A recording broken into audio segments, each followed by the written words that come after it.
1984 की वो बर्फीली रात, जब -50 डिग्री की ठंड में भारतीय जवान चुपके चुपके बर्फीले पहाड़ों पर चढ़ गए। पाकिस्तान सोच रहा था सियाचिन उसका है, लेकिन नियति का खेल देखिए। उन जवानों ने अपनी जान की परवाह किए बिना दुनिया का सबसे ऊंचा युद्ध जीत लिया। ये है ऑपरेशन मेघदूत की असली दर्द भरी कहानी। दोस्तों, ये कहानी है उन बहादुर जवानों की जिन्होंने अपनी माँ बाप, अपनी बीवी बच्चों को घर छोड़कर बर्फ और मौत से लड़ाई लड़ी।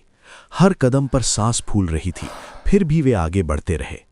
पाकिस्तान ऑपरेशन अबाबील की तैयारी कर रहा था, लेकिन भारत ने सिर्फ 4 दिन पहले हमला बोल दिया।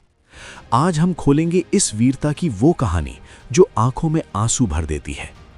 सियाचिन ग्लेशियर, दुनिया का सबसे ऊंचा युद्ध क्षेत्र, 76 किलोमीटर लंबा, जहां ऊंचाई 18,000 से 22,000 फीट तक है। -50 डिग्री तक ठंड, हवा इतनी तेज कि चेहरा काट जाती है। यहां ऑक्सीजन इतनी कम है कि सांस लेना भी मुश्किल हो जाता है। 1949 के कराची एग्रीमेंट में इस इलाके की सीमा NJ 9842 तक ही लिखी गई थी। उसके आगे कुछ नहीं था। दोनों देश इसे अपना मानते थे।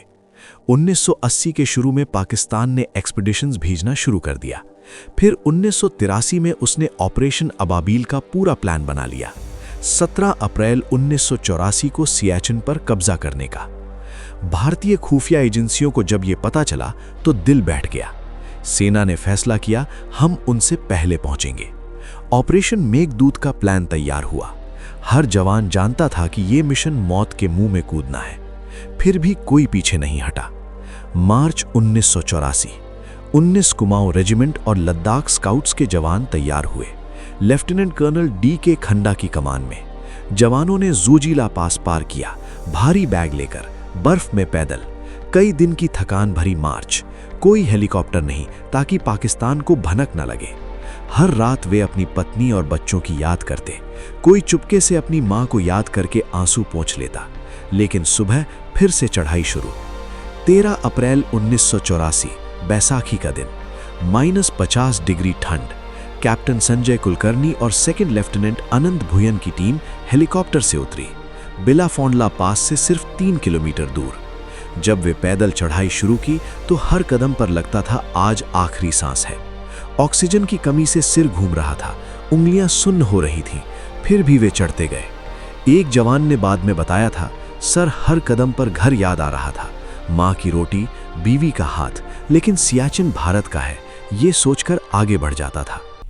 13 अप्रैल की सुबह कैप्टन संजय कुलकर्णी की प्लाटून बिलाफोंडला पहुंची।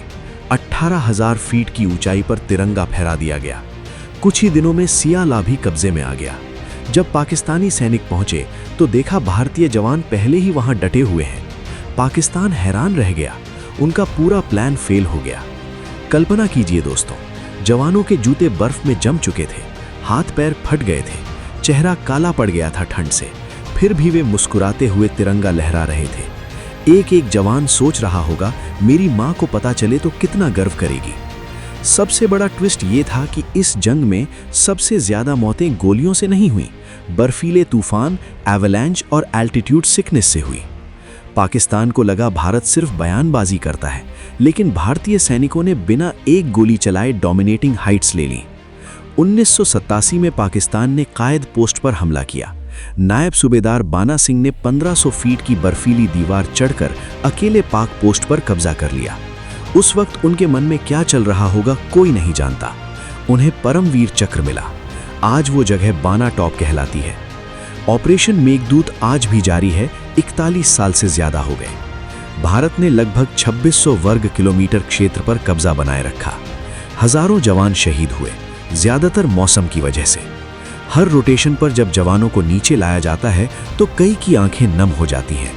कुछ कहते हैं, सर, ऊपर हमारे भाई अभी भी डटे हैं, हम जल्दी वापस जाना चाहते हैं। सियाचिन पर आज भी भारतीय जवान लड़ रहे हैं, ठंड से, बर्फ से और मौत से।